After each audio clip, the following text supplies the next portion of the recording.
Binatang yang haram dan yang tidak haram. Lalu Tuhan berfirman kepada Musa dan Harun, katanya kepada mereka, "Katakanlah kepada orang Israel begini, inilah binatang-binatang yang boleh kamu makan dari segala binatang berkaki empat yang ada di atas bumi. Setiap binatang yang berkuku belah, yaitu yang kukunya bersela panjang dan yang memamah biak boleh kamu makan. Tetapi inilah yang tidak boleh kamu makan dari yang memamah biak atau dari yang berkuku belah.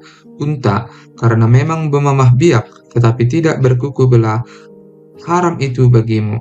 Juga pelanduk, karena memang memamah biak tetapi tidak berkuku belah, haram itu bagimu. Juga kelinci, karena memang memamah biak tetapi tidak berkuku belah, haram itu bagimu. Demikian juga babi hutan, karena memang berkuku belah, yaitu kukunya bersela panjang, tetapi tidak memamah biak, haram itu bagimu. Daging binatang-binatang itu janganlah kamu makan, dan bangkainya janganlah kamu sentuh, haram semuanya itu bagimu. Inilah yang boleh kamu makan dari segala yang hidup di dalam air, segala yang bersirip dan bersisik di dalam air, di dalam lautan dan di dalam sungai, itulah semuanya yang boleh kamu makan. Tetapi segala yang tidak bersirip atau bersisik di dalam lautan dan di dalam sungai, dari segala yang berkeriapan di dalam air, dan dari segala makhluk hidup yang ada di dalam air, semuanya itu kejijikan bagimu. Sesungguhnya haruslah semuanya itu kejijikan bagimu. Dagingnya janganlah kamu makan, dan bangkainya haruslah kamu jijikkan. Segala yang tidak bersirip dan tidak bersisik di dalam air adalah kejijikan bagimu. Inilah yang harus kamu jijikkan dari burung-burung, janganlah dimakan, karena semuanya itu adalah kejijikan. Burung rajawali, ering janggut dan elang laut, elang merah dan elang hitam menurut jenisnya, setiap burung gagak menurut jenisnya, burung unta, burung hantu, camar dan elang sikap menurut jenisnya, burung pungguk, burung dendang air dan burung hantu besar, burung hantu putih, burung undan, burung ering, burung ranggung, bangau menurut jenisnya, meragai dan kelelawar. Segala binatang yang merayap dan bersayap dan berjalan dengan keempat kakinya adalah kejijikan bagimu. Tetapi inilah yang boleh kamu makan dari segala binatang yang merayap dan bersayap dan yang berjalan dengan keempat kakinya, yaitu yang mempunyai paha di sebelah atas kakinya untuk melompat di atas tanah. Inilah yang boleh kamu makan dari antaranya. Belalang-belalang menurut jenisnya, yaitu belalang-belalang gambar menurut jenisnya, belalang-belalang kunyit menurut jenisnya, dan belalang-belalang padi menurut jenisnya. Selainnya segala binatang yang merayap dan bersayap dan yang berkaki empat adalah kejijikan bagimu. Semua yang berikut akan menajiskan kamu. Setiap orang yang kena kepada bangkainya menjadi najis sampai matahari terbenam, dan setiap orang yang ada membawa dari bangkainya haruslah mencuci pakaiannya, dan ia menjadi najis sampai matahari terbenam, yakni segala binatang yang berkuku belah tetapi tidak bersela panjang dan yang tidak memamah biak, haram semuanya itu bagimu, dan setiap orang yang kena kepadanya menjadi najis. Demikian juga segala yang berjalan dengan telapak kakinya di antara segala binatang yang berjalan dengan keempat kakinya, semuanya itu haram bagimu. Setiap orang yang kena kepada bangkainya menjadi najis sampai matahari terbenam. Dan siapa yang membawa bangkainya haruslah mencuci pakaiannya, dan ia menjadi najis sampai matahari terbenam. Haram semuanya itu bagimu. Inilah yang haram bagimu di antara segala binatang yang merayap dan berkeriapan di atas bumi. Tikus buta, tikus dan katak menurut jenisnya, dan landak, biawak dan bengkarung, siput dan bunglon. Itulah semuanya yang haram bagimu di antara segala binatang yang mengeriap. Setiap orang yang kena kepada binatang-binatang itu sesudah binatang-binatang itu mati, menjadi najis sampai matahari terbenam. Dan segala sesuatu menjadi najis kalau seekor yang mati dari binatang-binatang itu jatuh ke atasnya. berkakas kayu apa saja, atau pakaian, atau kulit, atau karung, setiap barang yang dipergunakan untuk sesuatu apapun, haruslah dimasukkan ke dalam air, dan menjadi najis sampai matahari terbenam, kemudian menjadi tahir pula. Kalau seekor dari binatang-binatang itu jatuh ke dalam sesuatu belanga tanah, maka segala yang ada di dalamnya menjadi najis, dan belanga itu harus kamu pecahkan. Dalam hal itu, segala makanan yang boleh dimakan, kalau kena air dari belanga itu, menjadi najis, dan segala minuman yang boleh diminum dalam belanga seperti itu menjadi najis. Kalau bangkai seekor dari binatang-binatang itu jatuh ke atas sesuatu benda, itu menjadi najis. Pembakaran roti dan anglo haruslah diremukkan, karena semuanya itu najis, dan haruslah najis juga bagimu. Tetapi mata air atau sumur yang memuat air tetap tahir, sedangkan siapa yang kena kepada bangkai binatang-binatang itu menjadi najis. Apabila bangkai seekor dari binatang-binatang itu jatuh ke atas benih apapun yang akan ditaburkan, maka benih itu tetap tahir. Tetapi apabila benih itu telah dibubuhi air, lalu ke atasnya jatuh bangkai seekor dari binatang-binatang itu, maka najislah benih itu bagimu. Apabila mati salah seekor binatang yang menjadi makanan bagimu, maka siapa yang kena kepada bangkainya menjadi najis sampai matahari terbenam. Dan siapa yang makan dari bangkainya itu haruslah mencuci pakaiannya, dan ia menjadi najis sampai matahari terbenam. Demikian juga siapa yang membawa bangkainya haruslah mencuci pakaiannya, dan ia menjadi najis sampai matahari terbenam. Segala binatang yang merayap dan berkeriapan di atas bumi adalah kejijikan, janganlah dimakan. Segala yang merayap dengan perutnya, dan segala yang berjalan dengan keempat kakinya, atau segala yang berkaki banyak, semua yang termasuk binatang yang merayap dan berkeriapan di atas bumi, janganlah kamu makan, karena semuanya itu adalah kejijikan. Janganlah kamu membuat dirimu jijik oleh setiap binatang yang merayap dan berkeriapan, dan janganlah kamu menajiskan dirimu dengan semuanya itu, sehingga kamu menjadi najis karenanya. Sebab akulah Tuhan Allahmu, maka haruslah kamu menguduskan dirimu, dan haruslah kamu kudus, sebab aku ini kudus. Dan janganlah kamu menajiskan dirimu dengan setiap binatang yang mengeriap dan merayap di atas bumi. Sebab akulah Tuhan yang telah menuntun kamu keluar dari tanah Mesir, supaya menjadi Allahmu. Jadilah kudus, sebab aku ini kudus. Itulah hukum tentang binatang berkaki empat, burung-burung, dan segala makhluk hidup yang bergerak di dalam air, dan segala makhluk yang mengeriap di atas bumi, yakni untuk membedakan antara yang najis dengan yang tahir, antara binatang yang boleh dimakan dengan binatang yang tidak boleh dimakan.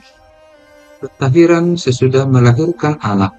Tuhan berfirman kepada Musa, demikian, katakanlah kepada orang Israel, apabila seorang perempuan bersalin dan melahirkan anak laki-laki, maka najislah ia selama 7 hari, sama seperti pada hari-hari ia bercemar kain, ia najis. Dan pada hari yang ke-8 haruslah dikerat daging kulit katan anak itu. Selanjutnya 33 hari lamanya perempuan itu harus tinggal menantikan pentahiran dari darah nipas. Tidak boleh ia kena kepada sesuatu apapun yang kudus, dan tidak boleh ia masuk ke tempat kudus sampai sudah genap hari-hari pentahirannya. Tetapi jikalau ia melahirkan anak perempuan, maka najislah ia selama 2 minggu, sama seperti pada waktu ia bercemar kain. Selanjutnya 66 hari lamanya ia harus tinggal menantikan pentahiran dari darah nipas. Bila sudah genap hari-hari pentahirannya, maka untuk anak laki-laki atau anak perempuan haruslah dibawanya seekor domba berumur 1 tahun sebagai korban bakaran, dan seekor anak burung merpati atau burung tekukur sebagai korban penghapus dosa ke pintu kemah pertemuan dengan menyerahkannya kepada imam. Imam itu harus mempersembahnya ke hadapan Tuhan dan mengadakan pendamaian bagi perempuan itu. Demikianlah perempuan itu ditahirkan dari leleran darah. Itulah hukum tentang perempuan yang melahirkan anak laki-laki atau anak perempuan. Tetapi jikalau ia tidak mampu untuk menyediakan seekor kambing atau domba, maka haruslah ia mengambil 2 ekor burung tekukur atau 2 ekor anak burung merpati, yang seekor sebagai korban bakaran dan yang seekor lagi sebagai korban penghapus dosa. Dan imam itu harus mengadakan pendamaian bagi perempuan itu, maka tahirlah ia. Penyakit kusta. Tuhan berfirman kepada Musa dan Harun, apabila pada kulit badan seseorang ada bengkak atau bintil-bintil atau panau yang mungkin menjadi penyakit kusta pada kulitnya, ia harus dibawa kepada Imam Harun atau kepada salah seorang dari antara anak-anaknya, imam-imam itu. Imam haruslah memeriksa penyakit pada kulit itu, dan kalau bulu di tempat penyakit itu sudah berubah menjadi putih, dan penyakit itu kelihatan lebih dalam dari kulit, maka itu penyakit kusta. Kalau imam melihat hal itu, haruslah ia menyatakan orang itu najis. Tetapi jikalau yang ada pada kulitnya itu hanya panau putih dan tidak kelihatan lebih dalam dari kulit, dan bulunya tidak berubah menjadi putih, imam harus mengurung orang itu 7 hari lamanya. Pada hari yang ke-7 haruslah imam memeriksa dia. Bila menurut penglihatannya penyakit itu masih tetap dan tidak meluas pada kulit, imam harus mengurung dia 7 hari lagi untuk kedua kalinya. Kemudian pada hari yang ke-7 haruslah imam memeriksa dia untuk kedua kalinya. Bila penyakit itu menjadi pudar dan tidak meluas pada kulit, imam harus menyatakan dia tahir. Itu hanya bintil-bintil. Orang itu harus mencuci pakaiannya dan ia menjadi tahir. Tetapi jikalau bintil-bintil itu memang meluas pada kulit, sesudah ia minta diperiksa oleh imam untuk dinyatakan tahir, haruslah ia minta diperiksa untuk kedua kalinya. Kalau menurut pemeriksaan imam, bintil-bintil itu meluas pada kulit, imam harus menyatakan dia najis. Itu penyakit kusta. Apabila seseorang kena kusta, ia harus dibawa kepada imam.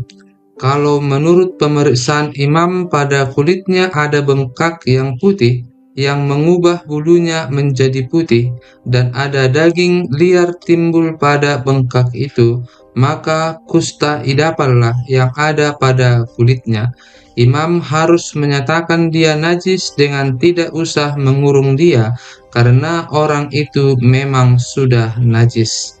Jikalau kusta itu timbul di mana-mana pada kulit, sehingga menutupi seluruh kulit orang sakit itu, dari kepala sampai kakinya, seberapa dapat dilihat oleh imam, dan kalau menurut pemeriksaannya kusta itu menutupi seluruh tubuh orang itu, maka ia harus dinyatakan tahir oleh imam. Ia seluruhnya telah berubah menjadi putih, jadi ia tahir. Tetapi pada waktu ada tampak daging liar padanya, najislah ia. Kalau daging liar itu dilihat oleh imam, ia harus menyatakan orang itu najis, karena daging liar itu najis, dan itu penyakit kusta. Atau apabila daging liar itu susut dan berubah menjadi putih, haruslah orang itu datang kepada imam. Kalau menurut pemeriksaannya penyakit itu telah berubah menjadi putih, haruslah imam menyatakan orang itu tahir, memang ia tahir. Apabila pada kulit seseorang ada barah yang telah sembuh, tetapi di tempat barah itu timbul bengkak yang putih atau panau yang putih kemerah-merahan, haruslah orang itu minta diperiksa oleh imam. Kalau menurut pemeriksaannya panau itu kelihatan lebih dalam daripada kulit dan bulunya telah berubah menjadi putih, maka imam harus menyatakan orang itu najis karena penyakit kustalah yang timbul di dalam darah itu. Tetapi jikalau panau itu diperiksa oleh imam dan ternyata tidak ada bulu yang putih padanya dan tidak lebih dalam daripada kulit, malahan pudar, imam harus mengurung orang itu 7 hari lamanya. Dan jikalau panau itu memang meluas pada kulit, imam harus menyatakan dia najis, itu penyakit kusta. Tetapi jikalau panau itu masih tetap dan tidak meluas, maka itu bekas barah, dan imam harus menyatakan orang itu tahir. Atau apabila pada kulit seseorang ada lecur karena api dan daging liar yang timbul pada lecur itu menjadi panau yang putih kemerah-merahan atau putih, maka imam harus memeriksa panau itu. Bila ternyata bulu pada panau itu berubah menjadi putih dengan panau itu kelihatan lebih dalam dari kulit, maka yang timbul di dalam lecur itu adalah penyakit kusta, dan imam harus menyatakan orang itu najis, itu penyakit kusta. Tetapi jikalau menurut pemeriksaannya tidak ada pada panau itu bulu yang putih dan panau itu tidak lebih dalam daripada kulit, malahan pudar, imam harus mengurung orang itu 7 hari lamanya. Pada hari yang ketujuh, imam harus memeriksa lagi dia. Jikalau panau itu memang meluas pada kulit, maka haruslah imam menyatakan dia najis, itu penyakit kusta. Tetapi jikalau panau itu masih tetap dan tidak meluas pada kulit, malahan pudar, maka itu bengkak lecur dan imam harus menyatakan dia tahir, sebab itu bekas lecur. Apabila seorang laki-laki atau perempuan mendapat penyakit pada kepala atau pada janggut, imam harus memeriksa penyakit itu. Bila itu kelihatan lebih dalam dari kulit dan ada padanya rambut halus yang kuning, maka imam harus menyatakan orang itu najis, karena itu kudis kepala, yakni kusta kepala atau kusta janggut. Dan apabila menurut pemeriksaannya penyakit kudis itu tidak kelihatan lebih dalam dari kulit dan tidak ada padanya rambut yang hitam, maka imam harus mengurung orang yang kena penyakit kudis itu 7 hari lamanya. Pada hari yang ketujuh, imam harus memeriksa penyakit itu. Bila ternyata kudis itu tidak meluas dan tidak ada rambut yang kuning padanya, dan kudis itu tidak kelihatan lebih dalam dari kulit, maka orang itu harus bercukur. Hanya tempat kudis itu tidak boleh dicukurnya. Lalu imam harus mengurung orang yang kena kudis itu untuk kedua kalinya 7 hari lagi. Kemudian pada hari yang ketujuh, imam harus memeriksa lagi kudis itu. Bila ternyata kudis itu tidak meluas pada kulit dan tidak kelihatan lebih dalam dari kulit, maka imam harus menyatakan orang itu tahir dan ia harus mencuci pakaiannya dan ia menjadi tahir. Tetapi jikalau kudis itu memang meluas pada kulit, sesudah ia dinyatakan tahir, dan menurut pemeriksaan imam kudis itu meluas pada kulit, maka imam tidak usah lagi mencari rambut yang kuning, memang orang itu najis. Tetapi jikalau menurut penglihatan imam kudis itu masih tetap, dan ada rambut hitam tumbuh pada kudis itu, maka kudis itu sudah sembuh, dan orang itu tahir, dan imam harus menyatakan dia tahir. Apabila pada kulit seorang laki-laki atau perempuan ada panau-panau, yakni panau-panau yang putih, imam harus melakukan pemeriksaan. Bila ternyata pada kulitnya ada panau-panau pudar dan putih, maka hanya kuraplah yang timbul pada kulitnya, dan orang itu tahir. Apabila rambut kepala seorang laki-laki meluruh, dan ia hanya menjadi botak, ia tahir. Jikalau rambutnya meluruh pada sebelah mukanya, dan ia menjadi botak sebelah depan, ia tahir. Tetapi apabila pada kepala yang botak itu sebelah atas atau sebelah depan ada penyakit yang putih kemerah-merahan, maka penyakit kustalah yang timbul pada bagian kepala yang botak itu. Lalu imam harus memeriksa dia. Bila ternyata bahwa bengkak pada bagian kepala yang botak itu putih kemerah-merahan dan kelihatannya seperti kusta pada kulit, maka orang itu sakit kusta dan ia najis, dan imam harus menyatakan dia najis karena penyakit yang di kepalanya itu. Orang yang sakit kusta harus berpakaian yang cabik-cabik, rambutnya terurai, dan lagi ia harus menutupi mukanya sambil berseru-seru, "Najis! Najis!" Selama ia kena penyakit itu, ia tetap najis. Memang ia najis. Ia harus tinggal terasing di luar perkemahan. Itulah tempat kediamannya. Apabila pada pakaian ada tanda kusta, pada pakaian bulu domba atau pakaian lenan, entah pada benang lungsin atau benang pakannya, entah pada kulit atau sesuatu barang kulit, kalau tanda pada barang-barang itu sudah kemerah-merahan warnanya, maka itu kusta. Hal itu harus diperiksakan kepada imam. Kalau tanda itu telah diperiksa oleh imam, ia harus mengasingkan yang mempunyai tanda itu 7 hari lamanya. Pada hari yang ketujuh, ia harus memeriksa tanda itu lagi. Apabila tanda itu meluas pada pakaian atau benang lungsin, atau benang pakan, atau pada kulit, entah untuk barang apapun kulit itu dipakai, maka itu adalah kusta yang jahat sekali, dan barang itu najis. Ia harus membakar barang-barang yang mempunyai tanda itu, karena itu kusta yang jahat sekali. Barang-barang itu harus dibakar habis.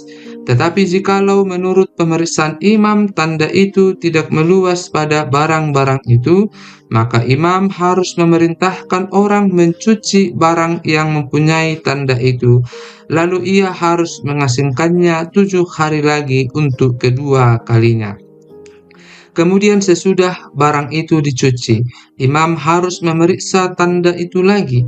Bila ternyata rupa tanda itu tidak berubah, biarpun itu tidak meluas, maka barang itu najis, dan engkau harus membakarnya habis, karena tanda itu semakin mendalam pada sebelah belakang atau sebelah muka.